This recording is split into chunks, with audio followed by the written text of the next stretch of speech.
Get ready for a no-holds-barred, honest look at the Christian lifestyle the way Christ commanded it to be. All that and more coming right up here on Lighthouse Live.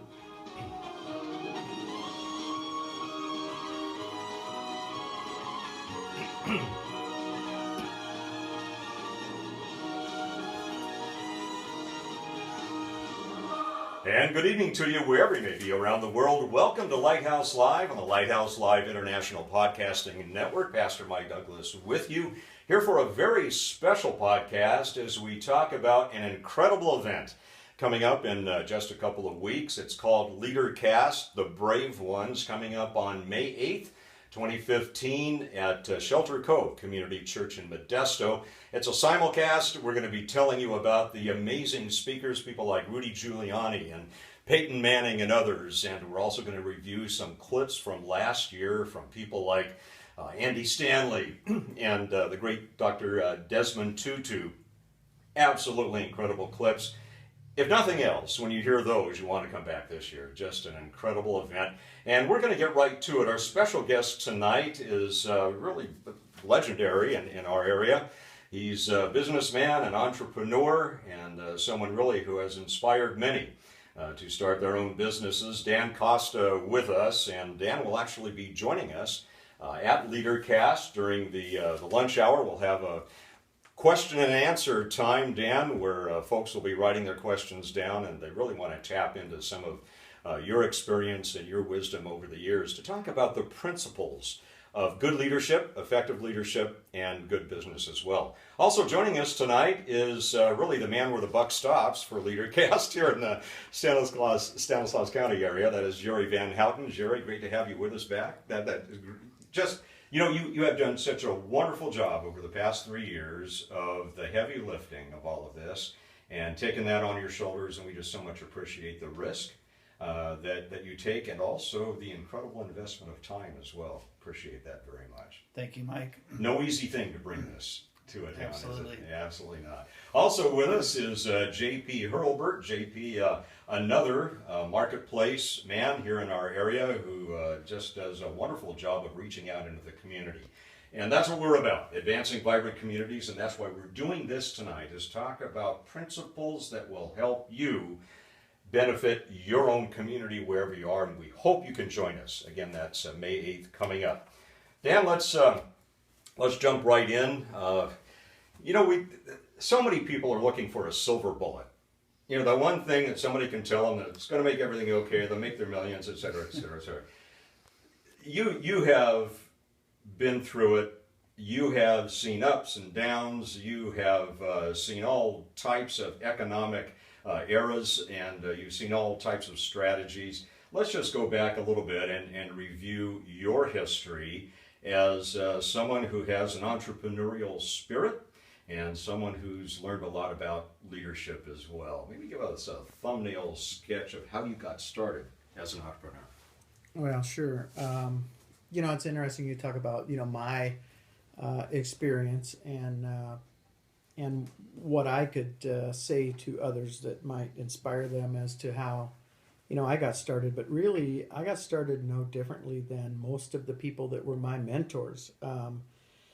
It's interesting to be here today. I was talking to a young lady who came to the business talk that I had downtown not long ago. And, she came up afterwards and said, I'd really like to pick your brain and spend some time with you. I just have this great idea, and I just want to pursue this idea. And so I actually met with her today. She's like 23 years old. She's out of college, and she wants to create a clothing company. You know a little bit about and that. I said, that's all. That sounds real good, and it sounds great. Now, what are you doing? She says, well, I'm working at the mall at a clothing store. And I said, that's great. Well, that's a good first step. You're starting in at the bottom, and you're starting to work your way up. And she said, but I can't really learn much there because it's a chain operation, and they pretty much just tell you exactly what to do, and it's a cookie cutter approach. And I said, well, for me, I would look at that as if when I started in food service and I was working at, Burger King, I really can't get creative. It's just, okay, here's the menu and here's what you're going to do, and it's a process. It's really not a place where I could expand my horizons in the restaurant business. It was just a process, and I think that's where you're at. You're at kind of the fast food stage of doing that. You should maybe go to work at an independent clothing store, a boutique, and show them your abilities to merchandise and pick new styles and pick new things to make sales work well in that store, and then learn from that, learn from those successes and failures. And she said, that's a great idea, but how do I like get my own clothing brand? And I said, well, consider yourself like you just went to ROTC training in high school, and you went through the Air Force ROTC, and you're just wondering now when do I get to go to the moon? When am I going to be an astronaut? I mean, just to put it in perspective, I mean, it's just, there's some steps that need to be taken before you do that. I said, if you're prepared to just like burn $1 million, and she goes, oh, I don't have $1 million. I said, well, okay, let's start with step one. Let's start getting the education that you would need in order to do that first step. And that is, get out of working at the fast food place, go to work at a boutique so you can really kind of, understand some different types of marketing within the structure of clothing. And so, I'm trying to hook her up with a friend that's got a store, and I hope she can do that. But I think a lot of people don't really realize that it's, as you mentioned, the silver bullet. There's just definitely not a silver bullet. I mean, it's a day-to-day, one step at a time. And as long as you're making that one step every day, you're getting closer. And it's okay. Feel encouraged about that, about just getting closer to your goals. I started washing dishes and then became a sandwich maker and a chef and a manager and an owner of a restaurant. And those were the steps. And over 10 years, that's what it took to start from the bottom and work my way up. So it was a lot of hard work and a lot of pains during that time. But I learned something every single day that got me to my end goal, and that was the business that got me started. So if I look at the people who have been successful in that business that I started in, I'd say about 95% of them started the same way. They started as a dishwasher, they became a cook, and then they became a manager, and then they got their own restaurant. Whether it's John Serla or Gus Gallus that I worked with at the Sundial. I mean, Gus Gallus, who opened the Sundial restaurant and taught me basically everything about preparing food. Gus started as a dishwasher. He was an immigrant from Greece and came over and worked at a country club in the Chicago area and learned how to cook from the finest cooks and picked up their trade and opened his little restaurant, saved his money, and ended up having a legendary restaurant in town. So I think that's the hard thing sometimes for people to understand.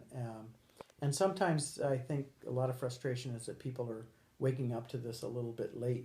They're 35 years old and it's like, look, I just really want to go into business for myself. I want to do something. It's like, okay, but you got to remember, you still have to start from the beginning. So, you still got to put in those years of experience and, that step-by-step process. And Dan, if I could chime in, I heard a story a long time ago. I think that people might be encouraged by it.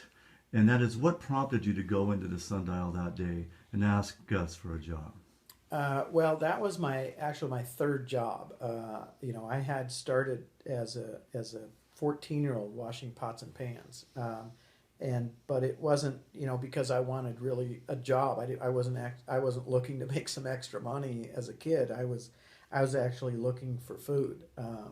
I went to work in a restaurant because there really wasn't anything to eat at home, and I got paid half in food and half in money at my first day on the job, and I'll never forget that, and so it was from that point that, there is no further, bottom. It's like, okay, hunger is a pretty interesting thing that you never forget.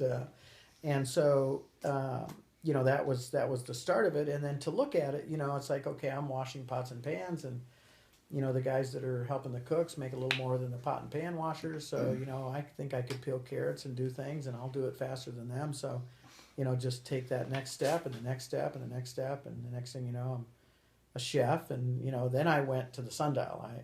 Actually, it was a funny story. I went to the Sundial. I was already a cook. I mean, I was a pretty good cook. I was about 17 years old, and I went to apply at the Sundial, and they had me dishing up vegetables the first night. So I showed up. It was a Tuesday night, and said, "Okay, your first shift, you're going to dish up the vegetables for every entree that goes out." And if you remember the old Sundial, the vegetable plate for each entree was 4 fresh vegetables. It was like an entree itself. It was like a whole vegetable plate full of, every person got 4 fresh vegetables.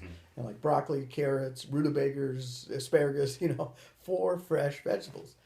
And so I was going to dish up the vegetables. And for me, that was like, are you kidding me? That's the job you give me. I'm a chef, I can't come here and dish up vegetables.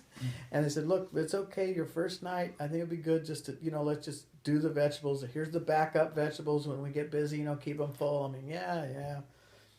Man, it was about 7 o'clock, and I was completely in the weeds, okay?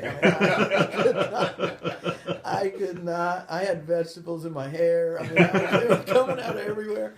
I could not dish up the vegetables fast enough for this restaurant on a Tuesday night, okay? This place was incredible. And then a couple years later, I was one of the chefs, and I opened up the restaurant on Wednesdays and brought all the food up and cooked the lunch and the breakfast, and learned how to cut meat and everything. So it was I got a little humility there, than thinking I was a real hotshot little cook, and I wasn't even good enough to dish up the vegetables at that place. But that just made me even more hungry, to learn. But it's experiences like that. You have to go through in life to teach you humility. I've tried to maintain that humility, and we like to use the statement in our company that our image is being humble and hungry.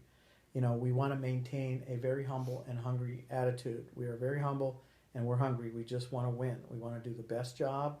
We want to have a good product, good prices, good deliveries, good quality, and we want to treat our people well, our customers and our employees, and make a company successful.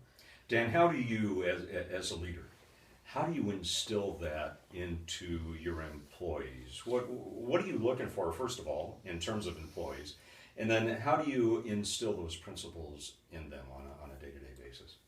I think that is a real simple situation on my part is, and something that I learned early on, and I'll give you an example of leading by example. I mean, that is probably the most important thing for a leader to be able to do, is to lead by example. Gus Gallus was the first guy to get at the restaurant. It was 4 o'clock in the morning, and Gus was already there, and things were boiling and stuff was going on when you got there. It didn't matter what time you got there. For some reason, it was already going on, and Gus was in the middle of it. And then he'd leave about 4 o'clock in the afternoon, and he was 70-some years old. So his example of hard work and dedication to the process and to the perfection of the products and the customer was very apparent. I left the Sundial and went to work at a restaurant called the Vintage Restaurant downtown Modesto.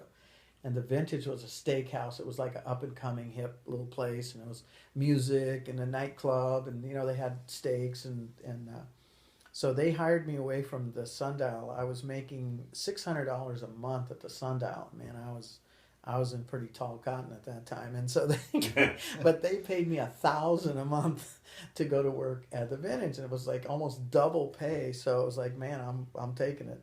So I went to work at the Vintage for $1,000 a month, and it was incredible. The place was just a complete disaster. Okay, so they had 3 owners, and one of them would work day shift, come in at 10 and leave at about 4. One of them would work night shift, come in about 5 and leave about 11, and one of them would be off that week. So every third week they had a week off, okay? And Wow. I don't think Gus took a week off in the 3 years I worked there, okay? So it was that hard work and dedication to the customer, and consequently the place was a disaster.